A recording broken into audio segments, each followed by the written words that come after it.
നമസ്കാരം. പശ്ചിമ ബംഗാളിൽ മമതാ ബാനർജിയുടെ അവസ്ഥ വളരെ പരിതാപകരമായൊരു നിലയിലേക്ക് പോയിക്കൊണ്ടിരിക്കുകയാണ് എന്നുള്ള കാര്യത്തിൽ സംശയമൊന്നും വേണ്ട. കാരണം അവരുടെ മാനസികാവസ്ഥയുടെ കാര്യമാണ് പറഞ്ഞത്. എക്സിറ്റ് പോളുകളുടെ ഫലങ്ങൾ അല്ലെങ്കിൽ പ്രവചനങ്ങൾ പുറത്തു വന്നതിന് ശേഷം ആകെ താളം തെറ്റിയൊരു മാനസികാവസ്ഥയിലൂടെയാണ് അവർ കടന്നു പോകുന്നതെന്ന് സംശയിക്കേണ്ടിയിരിക്കുന്നു. സ്ട്രോങ് റൂം ഭേദിച്ച് അകത്ത് കയറുക, അവർക്ക് യാതൊരു കാര്യവുമില്ലാത്ത, അവർ സ്ഥാനാർത്ഥിയല്ലാത്ത മണ്ഡലങ്ങളിൽ ചെന്ന് പ്രശ്നങ്ങൾ ഉണ്ടാക്കുക, അതേ തുടർന്ന് തിരഞ്ഞെടുപ്പ് കമ്മീഷൻ ഒരു നടപടി എടുക്കുന്നതിനെക്കുറിച്ച് ആലോചിക്കുക, ഒരുപക്ഷെ അവർ ജയിലിൽ തന്നെ പോകേണ്ടി വന്നേക്കാവുന്ന സാഹചര്യങ്ങൾ ഒരുങ്ങുക, അത്തരത്തിലുള്ള അവസ്ഥയിലേക്ക് കാര്യങ്ങൾ പോയിക്കൊണ്ടിരിക്കുകയാണ്. പക്ഷേ അത് സംബന്ധിച്ച് നിരവധി വാർത്തകൾ തത്വമയി ന്യൂസ് ഇതിനു മുമ്പ് ഈ കഴിഞ്ഞ ദിവസം ഇന്നലെ പ്രേക്ഷകരുടെ മുമ്പിൽ പങ്കുവച്ചിട്ടുള്ളതുകൊണ്ട് അവരുടെ മാനസികാവസ്ഥയിലേക്ക് ഞാൻ പോകുന്നില്ല. പക്ഷേ ഒരു കുഴപ്പം, വലിയൊരു കുഴപ്പം മെയ് 4-ാം തീയതി നടക്കുമെന്നുള്ളതിനെ സംബന്ധിച്ചുള്ള ആശങ്കകൾ ഡൽഹി മുതൽ പശ്ചിമ ബംഗാൾ വരെ ശക്തമായി തന്നെ നിലകൊള്ളുന്നു. മമതാ ബാനർജിയുടെ പ്രതികരണത്തെ സംബന്ധിച്ച് അവരുടെ മാനസിക നിലയല്ല, മാനസിക നില തെറ്റിയൊരവസ്ഥയിലേക്ക് അവർ പോയി എന്നുള്ളത് ഒരു വശം. മറുവശത്ത് മെയ് 4-ന് അവർക്ക് പരാജയം, വളരെ ഭീമമായൊരു പരാജയം രുചിക്കേണ്ട ഒരു അവസ്ഥയുണ്ടായാൽ, എക്സിറ്റ് പോളുകളുടെ പ്രവചനങ്ങളെല്ലാം സത്യമായാൽ, ഒരു പക്ഷേ വലിയ കലാപങ്ങൾ തന്നെ പശ്ചിമ ബംഗാളിലൊട്ടാകെ തൃണമൂൽ കോൺഗ്രസ് അഴിച്ചുവിടുവാനുള്ള സാധ്യതകളുണ്ട്. അതിന് ആയുധധാരികളായിട്ടുള്ള ജിഹാദികളുടെ സഹായം പാകിസ്ഥാൻ, ബംഗ്ലാദേശ് വഴി പശ്ചിമ ബംഗാളിൽ എത്തിക്കുവാനുള്ള ശ്രമങ്ങളും തുടങ്ങിക്കഴിഞ്ഞിട്ടുണ്ട് എന്നാണ് രഹസ്യാന്വേഷണ ഏജൻസികൾ പറയുന്നത്.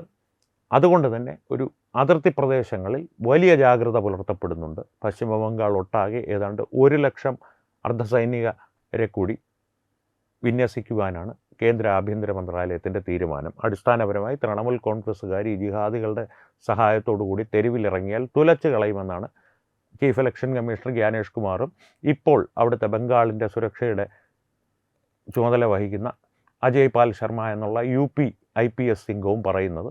അടിസ്ഥാനപരമായിട്ട് പക്ഷേ ഒരു ഏറ്റുമുട്ടലുകൾ ഉണ്ടായാൽ, ഒരു കലാപശ്രമത്തിനിടയിൽ അർദ്ധസൈനിക വിഭാഗം നിറയൊഴിക്കുകയോ അല്ലെങ്കിൽ ആ ആക്രമികൾക്ക് നേരെ നിറയൊഴിക്കുകയോ അങ്ങനെ എന്തെങ്കിലും ഒരു സാഹചര്യം ഉണ്ടായാൽ കലാപകലുഷിതമായിട്ടുള്ളൊരു അന്തരീക്ഷം സൃഷ്ടിക്കപ്പെടും. ഒരുപക്ഷെ വോട്ടെണ്ണൽ തന്നെ നിർത്തുന്നൊരവസ്ഥയിലേക്ക് കാര്യങ്ങൾ പോയേക്കാം. തുടർന്ന് കോടതിയെ സമീപിച്ച് ഇതെല്ലാം തിരിമറിയാണ്, ഇതിൻ്റെ ഇടയിൽ അവർ തിരിമറികൾ നടത്തി എന്നുള്ള ആരോപണങ്ങൾ ഉന്നയിച്ച് കുറച്ചു കാലം കൂടി കാര്യങ്ങൾ നീട്ടിക്കൊണ്ടുപോകാം. പക്ഷേ അത്തരത്തിലുള്ളൊരു സാഹചര്യം ഉണ്ടായാൽ മറ്റൊരു സാധ്യത അവിടെ തെളിഞ്ഞു വരും. രാഷ്ട്രപതി ഭരണം നിൽക്കട്ടെ, വോട്ടെണ്ണൽ കഴിയുന്നവർ അവിടെ രാഷ്ട്രപതി ഭരണം. ആ ഒരു സാഹചര്യത്തിൽ തൃണമൂൽ കോൺഗ്രസ് ഇപ്പോൾ ഭരണം മാറുന്നതിനേക്കാൾ ഭയപ്പെടുന്നുണ്ട്. കാരണം ഭരണം മാറി അടുത്ത സർക്കാർ അധികാരത്തിൽ ഏൽക്കുമ്പോൾ BJP തന്നെ ഈ എക്സിറ്റ് പോളുകളുടെ പ്രവചനങ്ങൾ ശരിയാക്കിക്കൊണ്ട് BJP തന്നെ അധികാരത്തിൽ വരുന്നൊരു സാഹചര്യം ഉണ്ടാവുകയും അവരധികാരത്തിലെത്തുന്ന ഒരു ഇടവേളയുണ്ടല്ലോ, ഈ കുഴപ്പങ്ങളുണ്ടായി ഒരു രാഷ്ട്രപതി ഭരണം അവിടെ പ്രഖ്യാപിക്കപ്പെടുന്നു. BJP അധികാരത്തിലെത്തുന്ന ഒരു ഇടവേളയുണ്ടല്ലോ, അത്രയും കാലം വോട്ടെണ്ണൽ കൃത്യമായി നടന്ന് BJP അധികാരത്തിലെത്തുന്ന ആ ഒരു കാലഘടനയുണ്ടല്ലോ, അതിനുള്ളിൽ രാഷ്ട്രപതി ഭരണത്തിൻ്റെ കീഴിൽ ഇവരെല്ലാം അടിച്ചൊതുക്കുവാൻ കേന്ദ്ര സർക്കാരിന് കുറേ കൂടി എളുപ്പമാണ്. അത്തരത്തിലൊരു സാഹചര്യത്തെ തൃണമൂൽ കോൺഗ്രസ് ഭയപ്പെടുന്നുണ്ട്. അതുകൊണ്ട് തന്നെ വല്ലാത്തൊരവസ്ഥയിലൂടെയാണ് മമതാ ദീദി കടന്നു പോകുന്നത്. തൃണമൂൽ കോൺഗ്രസും അങ്ങനെ തന്നെ. കാരണമെന്ന് വെച്ച് കഴിഞ്ഞാൽ കാലാകാലങ്ങളായി, ഒരു 15-18 വർഷങ്ങളായി മമതാ ബാനർജിയുടെ ഭരണത്തിൻ്റെ കുടക്കീഴിൽ അവരവിടെ ചെയ്തിരുന്ന അക്രമങ്ങളും അവരവിടെ ഒരു നിയമവിരുദ്ധമായി സമ്പാദിച്ചു കൂട്ടിയ സമ്പത്തും എല്ലാം അപകടത്തിലാവുകയാണ് ഇപ്പോൾ. അക്രമങ്ങൾക്കുള്ള അവരുടെ ഒരു അധികാരമുണ്ടല്ലോ, അവരുടെ അധികാരം, സമ്പത്ത്, ഒരു പേര്, പ്രശസ്തി എല്ലാം അപകടത്തിലേക്ക് പോകുന്നു എന്നുള്ള തിരിച്ചറിവ് തൃണമൂൽ കോൺഗ്രസ്സിലെ പല നേതാക്കൾക്കുമുണ്ട്. തൃണമൂൽ കോൺഗ്രസ്സിലെ ഈ നേതാക്കളുടെ തണലിൽ, ആത്യന്തികമായി മമതയുടെ തണലിൽ ഈ നേതാക്കളുടെ തണലിൽ പൊതുനിരത്തിൽ ഇറങ്ങി ജനങ്ങളെ ഉപദ്രവിക്കുന്ന സന്ദേശ് കലി പോലുള്ള പ്രദേശങ്ങളിൽ ബലാത്സംഗം വരെ, ഹിന്ദു സ്ത്രീകളെ ബലാത്സംഗം ചെയ്യുവാൻ വരെ, പരസ്യമായി അത്തരത്തിലുള്ള പ്രവൃത്തികളിൽ ഏർപ്പെടുവാൻ ധൈര്യം കാണിച്ചിരുന്ന ഗുണ്ടകൾക്ക് വരെ ഈ ഒരു ആശങ്ക ബാധിച്ചിട്ടുണ്ട്. അതുകൊണ്ട് തന്നെ വല്ലാത്തൊരു കുഴപ്പം സൃഷ്ടിക്കുവാനുള്ളൊരു ത്വരയിലാണ് അവരിപ്പോൾ നിൽക്കുന്നത് എന്നാണ് രഹസ്യാന്വേഷണ ഏജൻസികളും മാധ്യമപ്രവർത്തകർ പോലും പറയുന്നത്. കാരണം എന്തും ചെയ്യാം, അവർ അധികാരം നിലനിർത്തുവാൻ വേണ്ടിയിട്ടില്ല, അധികാരം നഷ്ടപ്പെടുന്നതിൻ്റെ വേവലാതിയിൽ അവർ ബംഗാളിലുടനീളം, പശ്ചിമ ബംഗാളിലുടനീളം കുഴപ്പങ്ങൾ സൃഷ്ടിക്കുവാനുള്ള സാധ്യതകൾ വളരെ കൂടുതലാണ്. കേന്ദ്ര ആഭ്യന്തര മന്ത്രാലയത്തിന് കൃത്യമായി അക്കാര്യം അറിയാം. അതുകൊണ്ട് തന്നെ കൂടുതൽ അർദ്ധസൈനിക വിഭാഗത്തെ പശ്ചിമ ബംഗാൾ നിയോഗിച്ച് അവരതിനെ നേരിടുവാൻ സുസജ്ജമായൊരു സംവിധാനം തന്നെ ഒരുക്കി കഴിഞ്ഞു. പിന്നെ ജ്ഞാനേഷ് കുമാർ എന്ന ചീഫ് ഇലക്ഷൻ കമ്മീഷണറുടെ കാര്യം എടുത്തു പറയേണ്ടതുണ്ട്. അദ്ദേഹത്തെ സംബന്ധിച്ച് പറയുകയാണെങ്കിൽ വളരെ ശാന്തനായൊരു വ്യക്തിയാണ്. ഇത്തരത്തിലുള്ള എന്ത് പ്രശ്നം വന്നു കഴിഞ്ഞാലും പാലം കുലുങ്ങിയാലും കേളൻ കുലുങ്ങില്ല എന്നുള്ള ഒരു സ്വഭാവക്കാരനാണ് അദ്ദേഹം. അദ്ദേഹത്തോട് എന്തെങ്കിലും പരാതി പറയുകയാണ്, ഓൾച്ചോരിയുണ്ട്, ആണോ, നിങ്ങളുടെ കയ്യിലുള്ള തെളിവുകൾ സഹിതം ഒരു പരാതി എഴുതി തരൂ, നമുക്ക് അന്വേഷിക്കാം. EVM മെഷീനിൽ തിരിമറി, ആണോ, എഴുതി തരൂ പരാതി. ഞങ്ങളുടെ കയ്യിൽ ഇലക്ഷനിൽ SIRൽ അട്ടിമറി നടന്നതിന് തെളിവുണ്ട്, ആണോ, ഞാൻ അറിഞ്ഞില്ലല്ലോ, കയ്യിലുണ്ടോ തെളിവുകൾ, തരൂ, നിങ്ങളുടെ കയ്യിലുള്ള എല്ലാ തെളിവുകളും തരൂ, അതിൻ്റെ കോപ്പി തരൂ, നമുക്ക് പ്രശ്നങ്ങൾ പരിഹരിക്കാം. EVM മെഷീൻ മൊത്തം പ്രശ്നമാണ്, സംഘടിതമായി വരൂ, ശാസ്ത്രീയമായി തന്നെ നമുക്കത് പരിശോധിച്ച് നോക്കാം. ഇത്തരത്തിലുള്ള ഒരു സൊല്യൂഷനുകൾ, അദ്ദേഹത്തിനോട് എന്ത് പ്രശ്നം പറഞ്ഞാലും അതിനുള്ള പരിഹാരം ഉടനെ അദ്ദേഹം നിർദ്ദേശിക്കും, വളരെ ശാന്തമായി തന്നെ. അതുകൊണ്ട് തന്നെ പാലം കുലുങ്ങിയാലും കേളൻ കുലുങ്ങില്ല എന്നുള്ളൊരു മട്ടുകാരനാണ് അദ്ദേഹം. ഇനി അജയ് പാൽ ശർമ്മയുടെ കാര്യം പറയുകയാണെങ്കിൽ, വെടിവെച്ചിട്ടേ ചോദ്യം ചോദിക്കൂ എന്നാണ് അദ്ദേഹത്തിൻ്റെ വിമർശകർ പറയുന്നത്. Shoot first, ask questions later എന്നുള്ളതാണ് അദ്ദേഹത്തിൻ്റെ ഒരു പ്രവർത്തന രീതി എന്നാണ് അദ്ദേഹത്തിൻ്റെ വിമർശകർ പറയുന്നത്. പക്ഷേ കാര്യക്ഷമമായി ഇത്തരം ഗുണ്ടകളെ അടിച്ചൊതുക്കുന്നതിൽ കാര്യക്ഷമത UPയിൽ തന്നെ പ്രകടിപ്പിച്ച് ഇപ്പോൾ ഈ പശ്ചിമ ബംഗാളിൽ തിരഞ്ഞെടുപ്പ് നടന്ന കാലഘട്ടങ്ങളിൽ പോലും തൃണമൂൽ കോൺഗ്രസിലെ ഗുണ്ടകൾ വോട്ടർമാരെ ഭീഷണിപ്പെടുത്തുവാനെല്ലാം ശ്രമിക്കുന്നൊരു സാഹചര്യം പല മണ്ഡലങ്ങളിലും ഉണ്ടായിരുന്നു. അജയ് പാൽ ശർമ്മയുടെ നിഴൽ കണ്ടപ്പോൾ പായൽ മൂടിക്കിടക്കുന്ന കനാലുകളിലൊക്കെ ചാടി ഈ ജിഹാദികൾ ഓടി രക്ഷപ്പെടുന്ന കാഴ്ചകൾ ഇപ്പോഴും സാമൂഹ്യ മാധ്യമങ്ങളിൽ വീഡിയോകളായി നിങ്ങൾക്ക് കാണുവാൻ സാധിക്കും. അത്തരത്തിലുള്ള കാര്യക്ഷമത പ്രകടിപ്പിക്കുന്ന ഒരു ഉദ്യോഗസ്ഥനാണ് അജയ് പാൽ ശർമ്മ. ഈ ഒരു സങ്കലനമുണ്ടല്ലോ, ജ്ഞാനേഷ് കുമാർ എന്ന ചീഫ് ഇലക്ഷൻ കമ്മീഷണർ അജയ് പാൽ ശർമ്മയെ പോലൊരു ഉദ്യോഗസ്ഥൻ സുരക്ഷയുടെ ചുമതല വഹിക്കുന്നൊരു സാഹചര്യം, ഒപ്പം ആഭ്യന്തര മന്ത്രാലയത്തിൻ്റെ നിതാന്തമായ നിരീക്ഷണവും ജാഗ്രതയും, ഇതെല്ലാം കൂടി ചേർന്ന് മെയ് 4 ബംഗാളിൽ സുരക്ഷയുടെ കാര്യത്തിൽ വലിയ ആശങ്കയൊന്നും വേണ്ട കാര്യമില്ല. കാരണം സുസജ്ജമായൊരു സംവിധാനം തന്നെ ഒരുക്കപ്പെട്ടിട്ടുണ്ട്. പക്ഷേ ബംഗാൾ പോലുള്ളൊരു സംസ്ഥാനത്ത് കഴിഞ്ഞ 15-18 വർഷങ്ങളായി ആഴത്തിൽ വേരുറപ്പിച്ച ഒരു സംഘമാണ് മറുവശത്ത് നിൽക്കുന്നത്. അതും ഈ അധികാരം നഷ്ടപ്പെട്ട് കഴിഞ്ഞാൽ തങ്ങളിലൊരു വലിയ വിഭാഗം തുടച്ചു നീക്കപ്പെടും, ഒന്നുകിൽ ജയിലറകളിലേക്ക് പോകും, അല്ലെങ്കിൽ ബംഗ്ലാദേശിലേക്ക് തൂത്തെറിയപ്പെടും. കാരണം അനധികൃത കുടിയേറ്റക്കാരാണല്ലോ ഇവരിൽ പലരും, തൂത്തെറിയപ്പെടും എന്നുള്ളൊരവസ്ഥ അഭിമുഖീകരിക്കുന്ന ഈ ഒരു വിഭാഗം എന്തക്രമത്തിനും മുതിർന്നേക്കാം. കാരണം അവരുടെ ഒരു സംവിധാനങ്ങൾ അത്ര സുസജ്ജമാണ്. അവിടെ ഈ 10-15-18 വർഷങ്ങളായി ഒരുക്കിയെടുത്തൊരു സംവിധാനങ്ങളാണ് ഈ സംസ്ഥാനം ഒട്ടാകെ അവർക്കുള്ളത്.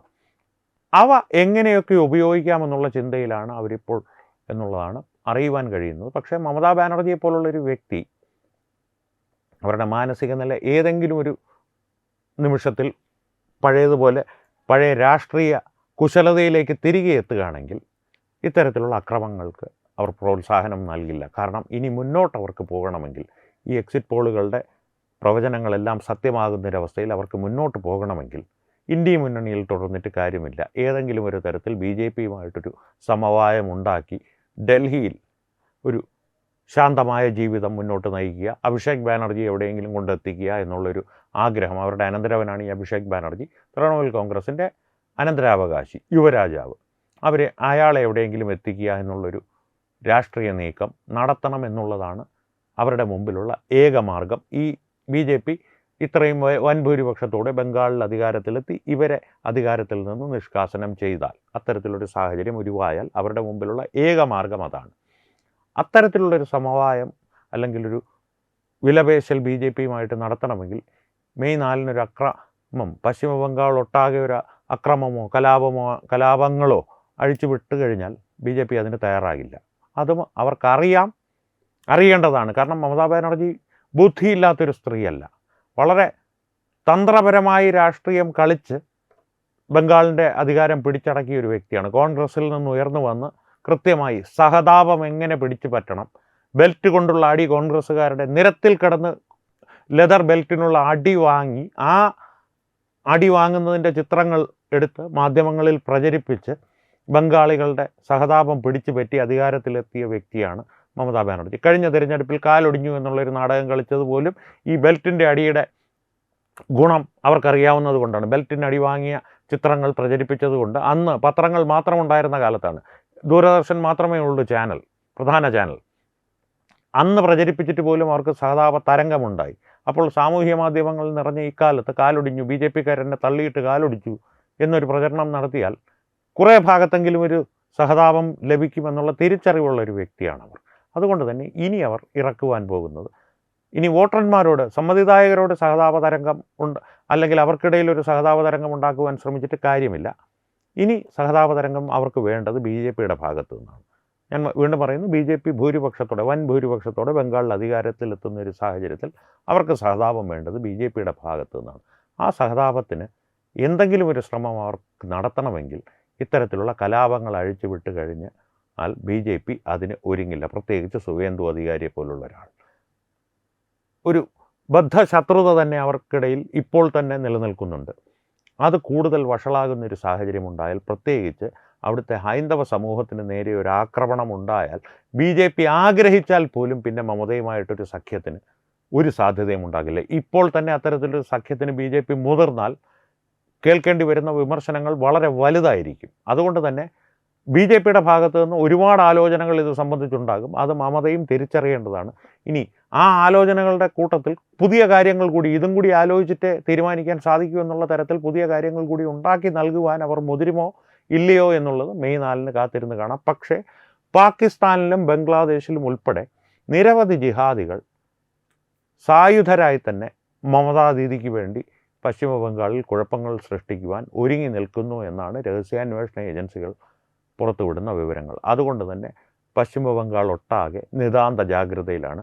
മെയ് 4-ാം തീയതി എന്ത് സംഭവിക്കുമെന്നുള്ളത് കാത്തിരുന്ന് കാണാം. പക്ഷേ ഒരു കാര്യം ഉറപ്പാണ്, വളരെയധികം സംഘർഷഭരിതമായൊരവസ്ഥയിലൂടെയായിരിക്കും, അല്ലെങ്കിൽ വളരെയധികം ഒരു ആശങ്ക നിലനിൽക്കുന്ന അവസ്ഥയിലൂടെയായിരിക്കും മെയ് 4-ാം തീയതി പശ്ചിമ ബംഗാളിലെ വോട്ടെണ്ണൽ പുരോഗമിക്കുന്നത്.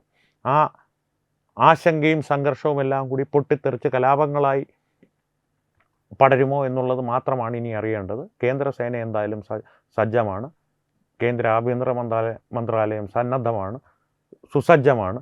ജ്ഞാനേഷ് കുമാറും അജയ് പാൽ ശർമ്മയും പാലം കുലുങ്ങിയാലും കേളന്മാർ കുലുങ്ങില്ല എന്നുള്ള അവസ്ഥയിൽ തന്നെ പശ്ചിമ ബംഗാളിലുണ്ട്. എന്തായാലും മെയ് 4-ന് എന്തുണ്ടാകുമെന്നുള്ളത് കാത്തിരുന്ന് കാണാം. വീണ്ടും കാണാം. നന്ദി, നമസ്കാരം.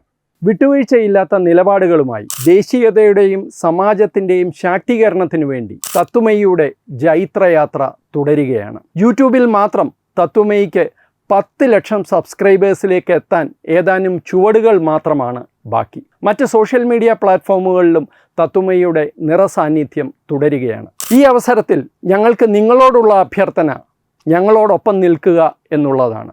നിങ്ങൾ ഉപയോഗിക്കുന്ന ഏത് സോഷ്യൽ മീഡിയ പ്ലാറ്റ്ഫോം ആണെങ്കിലും ഞങ്ങളുടെ വരിക്കാരാകുക, ഞങ്ങളെ സബ്സ്ക്രൈബ് ചെയ്യുക, നിങ്ങളുടെ സുഹൃത്തുക്കളിലേക്ക് തത്വമയിയുടെ ഈ സന്ദേശം പ്രചരിപ്പിക്കുക. ഞങ്ങളോടൊപ്പം നിൽക്കൂ, രാഷ്ട്രത്തോടൊപ്പം നിൽക്കൂ, ദേശീയതയ്ക്കൊപ്പം സഞ്ചരിക്കൂ.